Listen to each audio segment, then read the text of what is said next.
Hi Anshuman, how are you? Hi Nandini, I'm well. How are you? Good. Thank you for taking out the time to do this. Super No, excited to pleasure. do this case with you. So, if you're ready, let's dive into the case. Sure, Nandini, we can begin. Great. So, here's the case question. Your client is a mining company who has been facing a decline in profits for the past 6 months. I would want you to analyze why and then give recommendations. Got it. Got it. Okay, so our client is a mining company facing a decline in profits. Got it. I would actually have a few clarifying questions first, so I can begin with that. Sure. Okay, so the first question, Nandini, I wanted to understand our client, are they like completely integrated into the value chain? So, right from procurement to distribution warehousing, or is there a particular step where they're present in? So their work has to particularly do with mining. Okay. So basically mine raw materials such as limestone. This Uh, limestone is then crushed and blended. This blended raw material is then heated in a kiln to produce a substance called clinker, and this clinker is then mixed with additives to create cement. Our client is particularly involved in the mining of limestone and the manufacturing of clinker. Mining of limestone and manufacturing clinker. Perfect. That clears this up. Uh, the second question wanted to understand the sort of geographic presence of the client. So, typically, what I'm given to understand is like there is a manufacturing plant, and they would source their clinker from maybe two, three, four, reserves. So, does a client, is it a similar structure here? So, where does a client have plants, and like, does it have its own exclusive limestone reserves? Yeah, just one plant in India, and Okay. it has its own reserves. Perfect. Got it. My third question would be around whether this problem is specific to our client, or is this an industry-wide issue where, most of the plants are facing some decline in profits? It's specific to the client.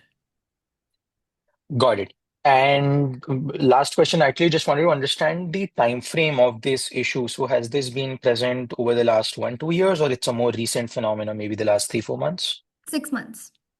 6 months? Okay. Got it. I think I've gotten a bit of context around our client. Can I take a few moments to sort of structure my approach and then maybe present it? Sure. Great.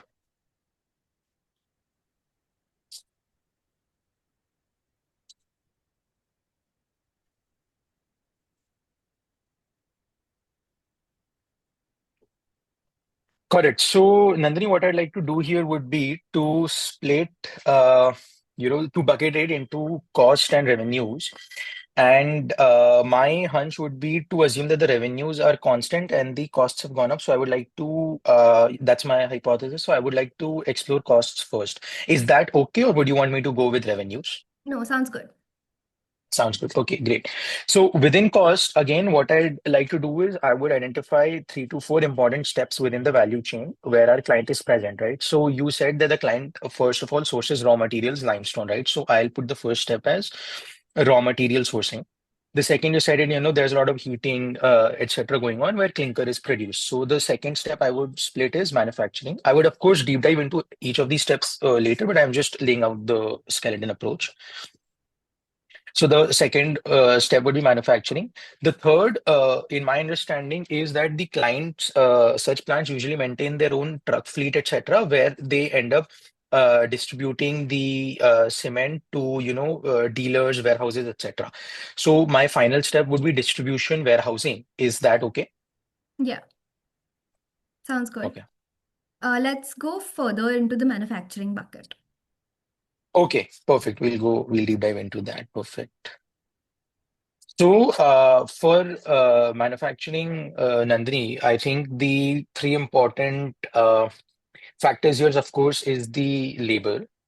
The second is, of course, your specific manufacturing process. I'll come to what I mean by this later. And the third is the manufacturing process. The first is labor, and the second is basically the machines or the capital, the machines that you're using. So the combination of three would end up giving you your manufacturing output. Within these three, do you have any preference for what you want to explore first, or like do you want me to go one by one between, let's say, labor, machines, and the manufacturing process itself? Let's go further into labor. Okay, labor, perfect.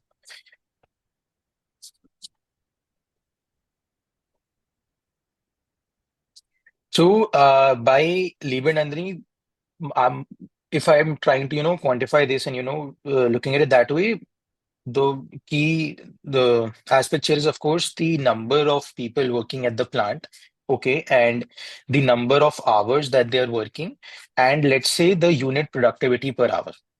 These are, I think, the three buckets if we want to, sort of look at manufacturing from a labor point of view. So, again, the number of people, the number of hours that they're working, and the unit productivity per hour. Has there been a change in the labor that or the number of people who are working at the manufacturing site for the plant? No. First of all, does this sound okay to you, like these three buckets? Yeah, sounds good. Okay. So, and as you said, the number of people has not changed, right? And then when I say number of hours, so has, let's say, the shift hours changed, or has that happened? Yeah, Has the I would number of want you hours, to explore that further. the number of hours? Yeah. Okay.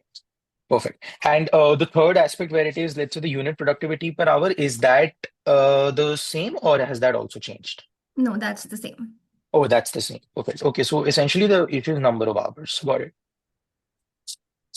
So, Nandini, since our initial problem statement was that there's been a decline in profit, so assuming costs have gone up, my hunch is that the number of hours somehow have reduced, right?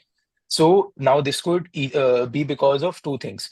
First is that there's been a regulation where, by regulation, I mean, for example, the government introduced the new four labor codes, right? So there has been some sort of regulation that has capped the number of hours at a certain level. And the second has been that there's been some internal change. So, okay, so maybe stepping back, I'll say there's been an external and internal. So maybe an external is sort of a forced or like a regulatory change that has capped the number of hours.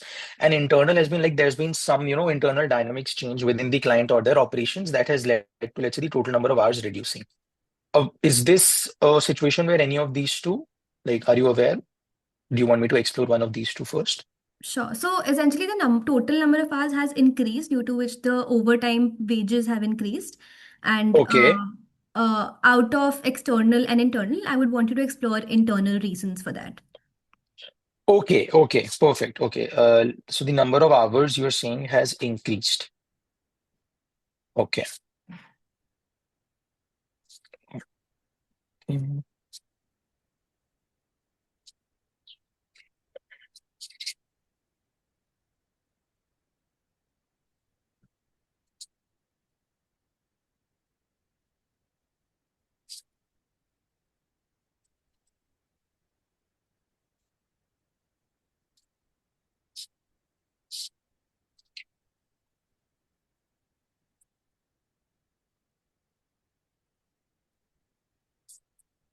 Okay, so just want to understand a bit of the client context here. So typically how these mining plants function is, so of course they have to be run, most of these plants run 24/7, right? Because to that is how their break even, etc. happens. So typically, a plant is structured into three shifts, right? Let's say three shifts of 8 hours each. And let's say they have, let's say 100 odd workers per shift, so maybe 300 workers, right? Now, this is just the back of the envelope math. I'm just getting the context here. So now you're saying that the number of hours have increased. So has that increased then across shifts? So, like, have they become larger shifts? I'm just wanting to understand what has happened here when you say that number of hours have gone up. So essentially, people now have to work more amount of time to be able to Okay. create the same amount of output. So they have to, if earlier they were working 9 to 9, now they're working 9 to 12 a.m. That makes sense. Okay, but the output remains the same. Yeah, So essentially, we can also say that the unit output per hour has gone down, but there has been no change in the machines, etc., being used. yeah. Okay, okay, got it. So let me just structure this in two, three buckets, and then I'll come to you.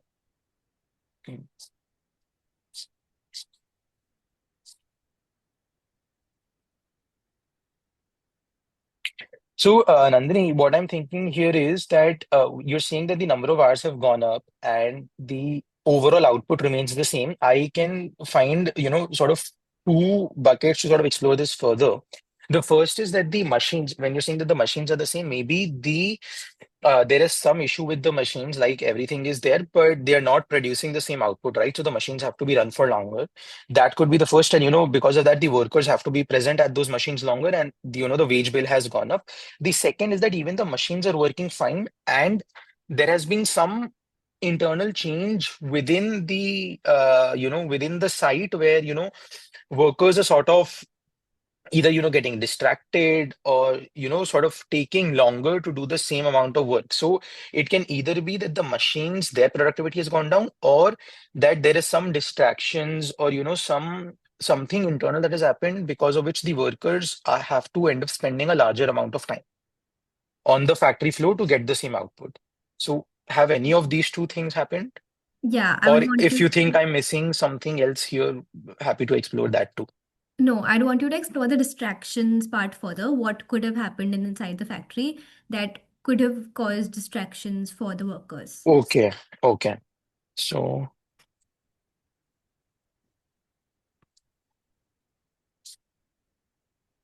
So now, Nandini, I would like to, structure this sort of distractions again into two uh, two things. One, I would say, is maybe a one-time distraction, maybe, like some union strikes or, something that happened in the factory floor because of which there were some disturbances. But that I'm assuming would be a one-time thing, or maybe occurring over 2, 3, 4 weeks, and then it settles down.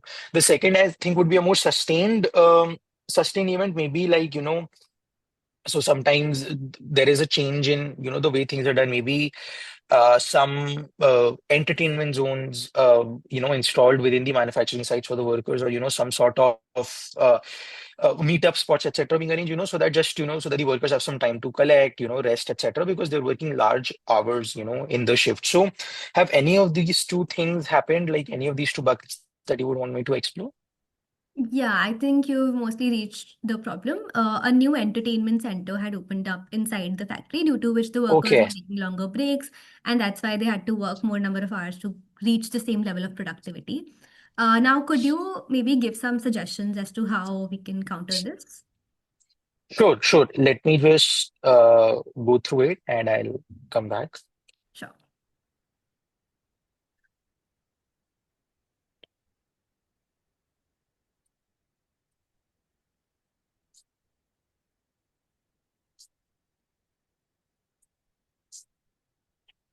Okay, so Nandini, the suggestions I would again like to bucket into maybe more immediate responsive suggestions to the problem that we are facing, and then the second set of suggestions would be sort of more longer term, so that a more I'm assuming the center was made to sort of improve the working conditions and make the for the workers. So the second set of suggestions would be focused on that.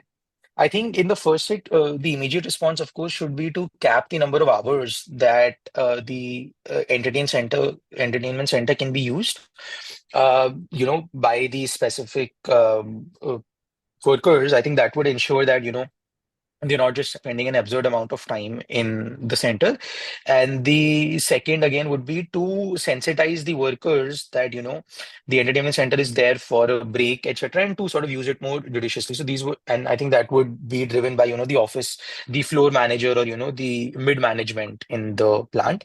The second set of suggestions, I think, are more longer term. I think first would involve consultation with the labor unions, etc., to, what I'm given to understand is that there's some sort of malaise within the workers, regarding the conditions. So the first suggestion, longer term, can be to consult the labor unions and think about ways as to what can be done to improve the conditions of the workers, and how the entertainment center can be integrated longer term into their structure, into their daily plan, without disturbing the output. And I think second, what I'm also given to understand is, since the wage bill has gone up due to overtime bill, I think there should be some math around whether hiring more workers, rather than paying overtime. There's typically that's how the graph goes. So hiring more workers and where you can just pay them normal hours would be a better commercial decision for the client rather than, paying the same set of workers overtime. Great. That makes a ton of sense. Thank you for your time. We can end the case here. Okay. Great. Thank you. Thank you, Nandini. Okay, so now we're going to be discussing some general tips for the profitability Sure. framework for the folks listening Sure. in. So a couple of things, and Anshuman, feel free to add in wherever you feel like. First would be for profitability, have a master framework. So as you solve more and more cases, keep adding insights to your master framework so that Mm, even your one day before the final interview, you don't have to go through the 30 cases you've practiced, and you can just look at the mm, master framework and revise all of the insights quickly. Second, when it comes to clarifying questions, as Anshuman also did, make sure that the entire value chain is clear in your mind before you go ahead with the yeah. framework. So, if it's a basic industry that you're familiar with, you can just state the value chain and ask, okay, this is what I think would be the value chain. Is that a fair assumption? And then the interviewer can say yes, and then you move on. Or if it's a Mm, complex industry that you don't know about, you still state whatever you know that this is what I think would be, and then you ask the interviewer to fill in the gaps on something you might have mm, missed. Particularly for profitability, try and use formulae wherever you can because algebraic structures are by default messy. So you can't miss out on mm, anything, as Anjuman also did with the number of workers into hours into productivity formula. So there can be no way that something is outside of that because it's a formula. So yeah. it has to be messy. So try and use that in profitability as much as you can. Mm, Then also structure the recommendations like he did here, short term, long term. You can also make like a grid of impact versus investment, high, low, yeah. and you can you can put in four solutions and then you can say that okay, this one seems the most feasible Yeah. because it has the highest impact and lowest investment or something like that. And lastly, try and like flex your industry knowledge if you have wherever relevant, because it leaves a good impression on the interviewer. Anshuman, if you have anything to add. No, I think Nandini, that was like again pretty messy of your recommendations as well. So yeah, I think two, three things I would like to sort of re-emphasize. I think the first is to keep asking the interviewer, whether you're on the right track or not. And I think if you also noticed, I was, trying to do that maybe at every small step. Why I would suggest that is because if you don't do that, then it's very easy for you to, sort of go down a rabbit's hole. And by that, I mean that, the interviewer might actually want you to solve something else and maybe check your test to knowledge on something else and you're doing something else, right? So it's just not a very optimum use of your time when, during the interviews, you're anyway stretched for time. So that is one. And second, yes, I think it is important, and I think it's particularly intuitive also in a profitability case where you sort of try to bucket using formulas because that makes it messy definitely. So, and even if you don't have formulas per se at every step, it's not necessary. And I'm sure you won't have formulas at every step.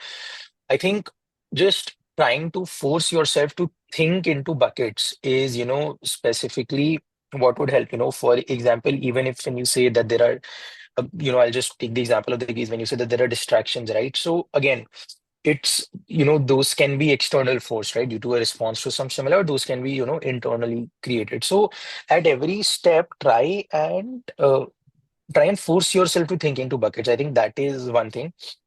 And yeah, I think the suggestions part I actually liked yours better, where you sort of put it into a two by two, where impact versus cost. That's I think suggestions should definitely be structured. Just laying down 4, 5 suggestions is I think is it should not be done. Like you should segment your or bucket your suggestions. Yeah, I think that is it. I don't it's been a while since I solved cases as well. So, forgive me if I'm missing something, but I think this is most of it. I don't particularly remember any other thing. Yeah, sounds good. Thank you so much. We Thank you. can Thank you, Nandini.